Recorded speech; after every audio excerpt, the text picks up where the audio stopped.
In last lecture we studied about kinetic energy. Now what is kinetic energy?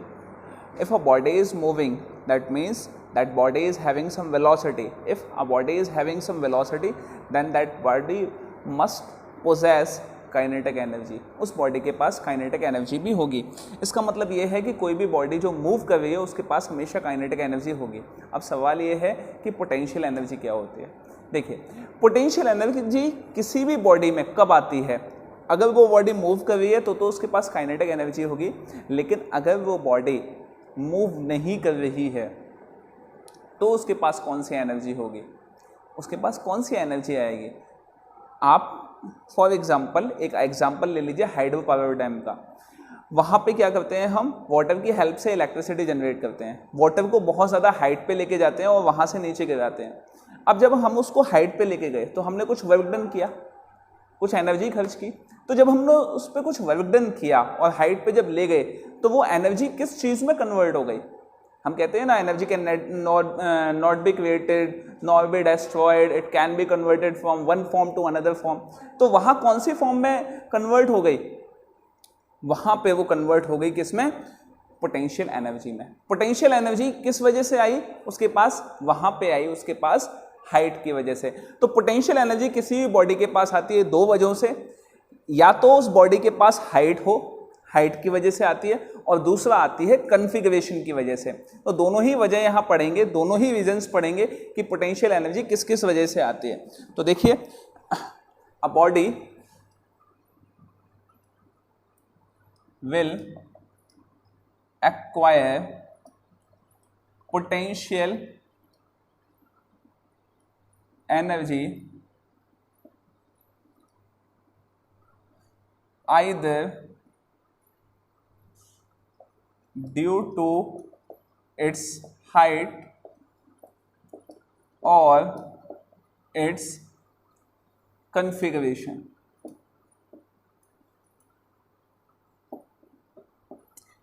सो अब इन दोनों ही चीज़ों को अलग अलग तरीके से पढ़ेंगे. पहले हाइट के लिए, देन कॉन्फ़िगरेशन के लिए. सो फॉर हाइट,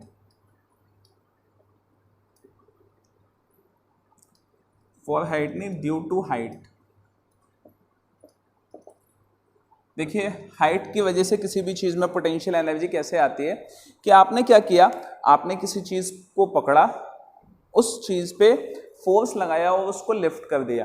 तो ये बॉडी आपने फॉर एग्जांपल यहाँ से यहाँ पे लिफ्ट कर दी. That means vertical displacement is going on. So work done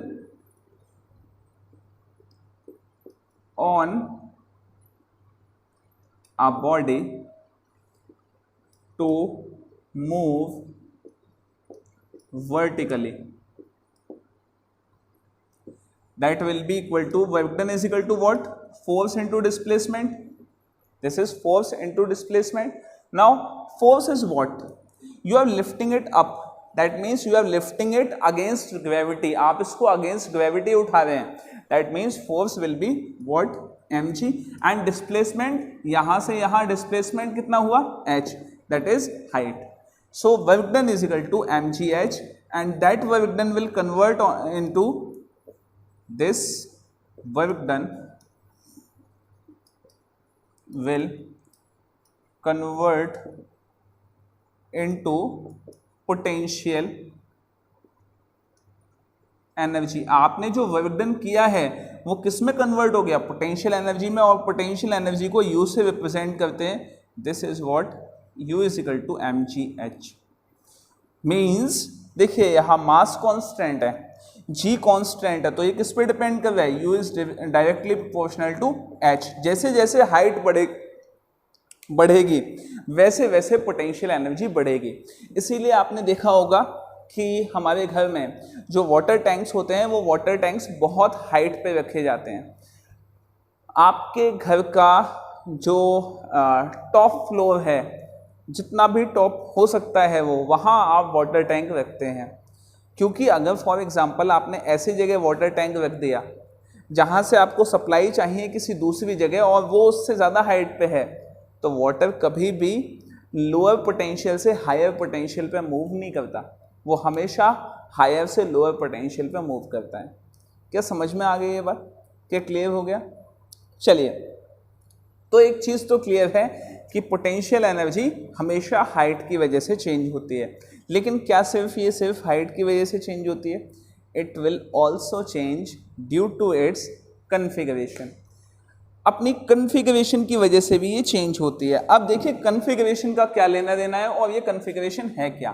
तो देखिए second is due to configuration. Configuration क्या होती है? Configuration is basically arrangement of molecules. कोई भी चीज़ है उसमें मॉलिक्यूल्स अलग अलग तरह से अरेंज हैं। फॉर एग्जाम्पल आपके पास कोई गुलेल है, उसको हम बोलते हैं स्लिंग शॉट। गुलेल को इंग्लिश में बोलते हैं स्लिंग शॉट। आपके पास कोई स्लिंग शॉट है, अब उस स्लिंग शॉट को आप देखें तो वो ऐसे ही फॉर एग्जांपल रखी हुई है, उस पर कोई फोर्स नहीं लगी हुई, कुछ भी नहीं है।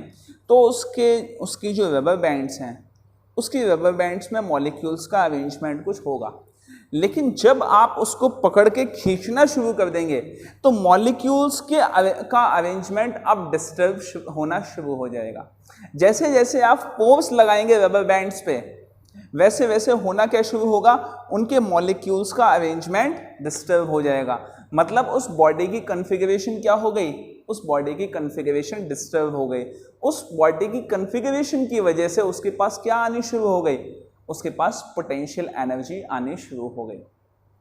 आप गुलेल को जैसे जैसे ऐसे खींच रहे हैं तो आप उसको इस तरफ खींच रहे हैं, लेकिन गुलेल के जो मॉलिक्यूल्स हैं वो उस पर कहाँ फोर्स लगा रहे हैं, इस डायरेक्शन में। अब वो फोर्स किस लिए लगा रहे हैं, क्योंकि गुलेल की कॉन्फ़िगरेशन बदल चुकी है। हैंस द पोटेंशियल एनर्जी, उस स्टोन को जो आपने फंसाया हुआ है गुलेल में, उस स्टोन पे पोटेंशियल एनर्जी कहाँ से आई, वो पोटेंशियल एनर्जी उन मॉलिक्यूल्स की वजह से आई है, उस कॉन्फ़िगरेशन की वजह से आई है। क्या बात समझ में आ गई? काम तो आपने ही किया, वर्क डन आपने ही किया, बट आपने वर्क डन करके क्या किया, उस कॉन्फ़िगरेशन को डिस्टर्ब कर दिया, और जब आपने ऐसा किया तो कुछ पोटेंशियल एनर्जी स्टोर हो गई। चलिए ये एक एग्जाम्पल है। एक और एग्जाम्पल है, वो है बो का, किसका, धनुष का।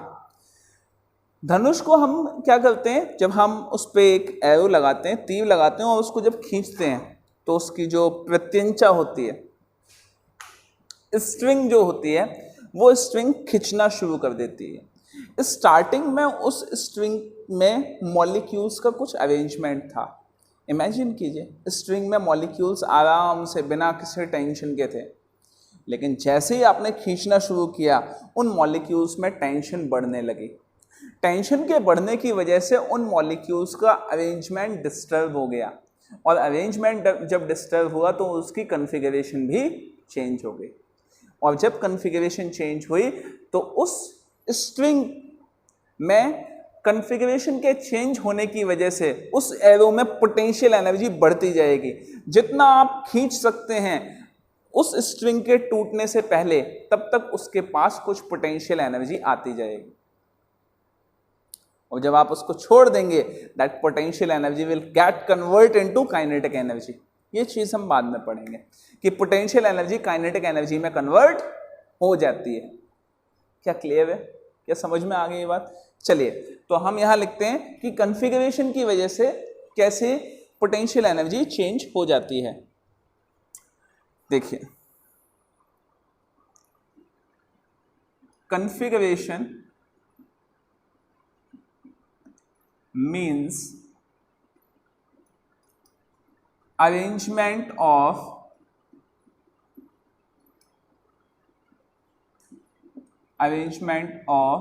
molecules।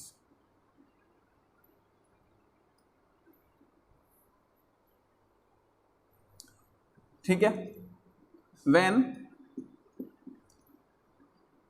configuration, अब मैं बार बार कॉन्फ़िगरेशन का मतलब अरेंजमेंट ऑफ मॉलिक्यूल्स नहीं बताऊंगा, कॉन्फ़िगरेशन का सीधा सा मतलब अरेंजमेंट ऑफ मॉलिक्यूल्स है, ये आपको याद रखना है। When configuration of a body gets changed then due to that it will acquire potential energy। ठीक है, एग्जाम्पल क्या है इसके? एग्जाम्पल है स्लिंग शॉट। स्लिंग शॉट का मतलब गुलेल। नेक्स्ट एक और एग्जाम्पल है, दैट इज बो, स्ट्रिंग ऑफ बो, ऑफ बो, धनुष की प्रत्यंचा। मैंने सही लिखा है पता नहीं, हो सकता है गलत लिखा हो। तो क्या क्लियर है बात? तो ये आपको पता होना चाहिए कि पोटेंशियल एनर्जी उसमें कैसे स्टोर होती है। ठीक है, तो पोटेंशियल एनर्जी में हमने यहां तक पढ़ा। ठीक है, पोटेंशियल एनर्जी का ये फॉर्मूला आपको याद होना चाहिए। अब इसमें एक चीज और हम पढ़ते हैं, वो पोटेंशियल एनर्जी से रिलेटेड ही है। देखिए, that concept is conservative and non conservative forces. आप हेडिंग डाल लीजिए फटाफट, conservative and non conservative forces.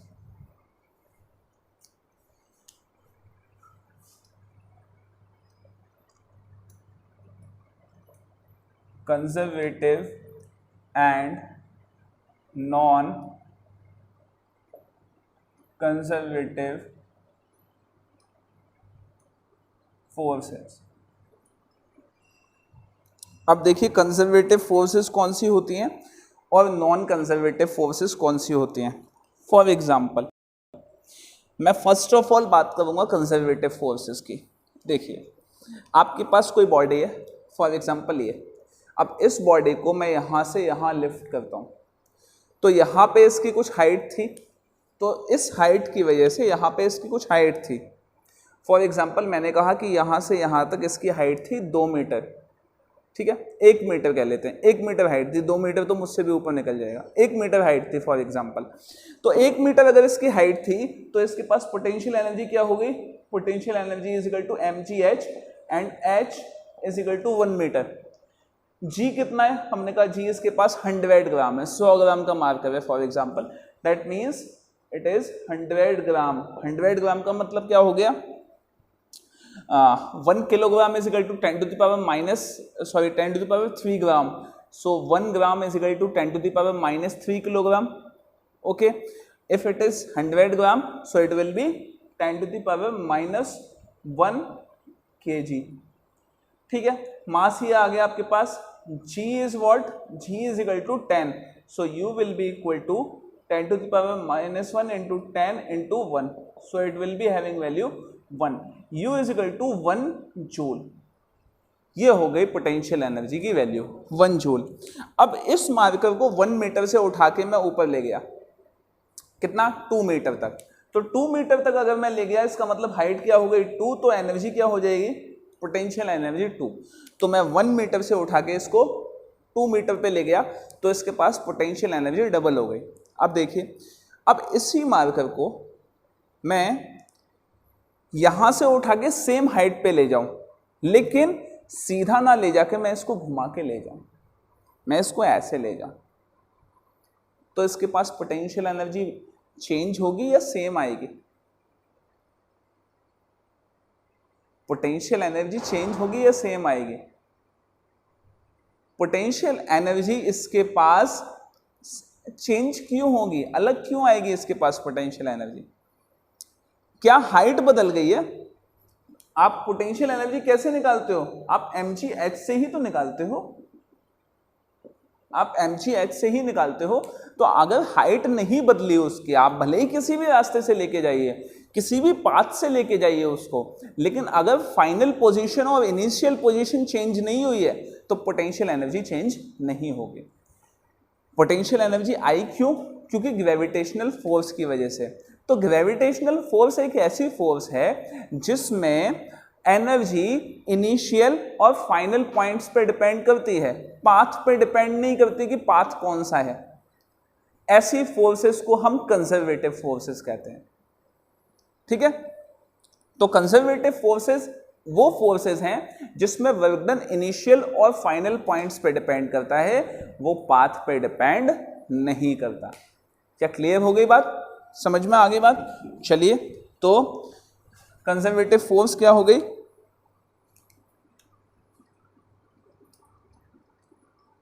Conservative force, these are those forces which in which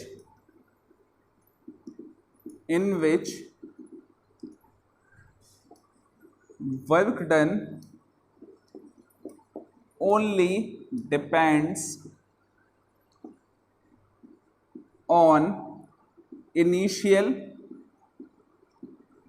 and final points. It do not depends on path, ये path पे depend नहीं करता। अगर मैं इसका ग्राफ बनाऊं, ठीक है, इसका अगर मैं ग्राफ बनाऊं पोटेंशियल एनर्जी का, तो देखिए यहाँ फॉर एग्जांपल यहाँ कुछ वर्क डन था। अगर मैं इस बॉडी को यहाँ से यहाँ लेके गया तो कुछ वर्क डन बदल गया, this is 0.1, this is 0.2 and this is the path. अब यहाँ से यहाँ जब वापस लेके आएंगे, फॉर एग्जांपल 1 मीटर से मैं यहाँ लेके गया और यहाँ से यहाँ वापस लेके आ गया, तो इसके पास पोटेंशियल एनर्जी क्या होगी? पोटेंशियल एनर्जी वापस से क्या हो गई? mgh 1 joule. तो 1 जूल से ही स्टार्ट किया था और 1 जूल पे ही जाके एंड किया। इसका मतलब है पोटेंशियल एनर्जी नहीं बदली इसकी, इसका वर्क डन क्या रहा? 0। इसका मतलब क्या है कि अगर ये कंप्लीट साइकिल को ये कंप्लीट करेगा तो वर्क डन क्या हो जाएगा? 0। So it's total work done will be 0 for complete cycle. Complete cycle के लिए वर्क डन 0 हो जाएगा। चलिए नेक्स्ट, ये तो बात हो गई कंजर्वेटिव फोर्स की। अब बात करते हैं हम नॉन कंजर्वेटिव फोर्स की, कि नॉन कंजर्वेटिव फोर्सेस कौन सी होती हैं। तो सीधे सीधे आपको समझ में शायद आ ही गया होगा, अगर आप बिल्कुल अवेयर हैं इस चीज़ के लिए। तो non conservative forces conservative forces के बिल्कुल उलट होंगी।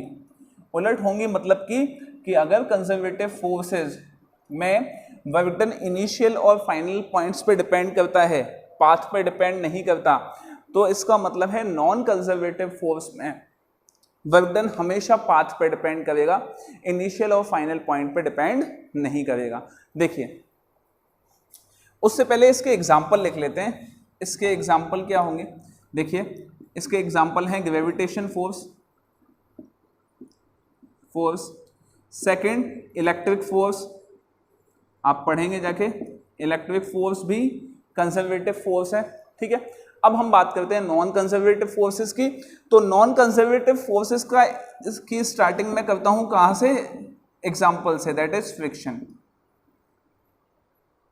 फ्रिक्शन, आप देखिए, आप इस पॉइंट से यहां जा रहे हैं, तो यहां से आपने ये वाला पाथ फॉलो किया, दिस इज नंबर 1। यहां से आपने ये दूसरा पाथ फॉलो किया 2, और ये तीसरा पाथ फॉलो किया 3।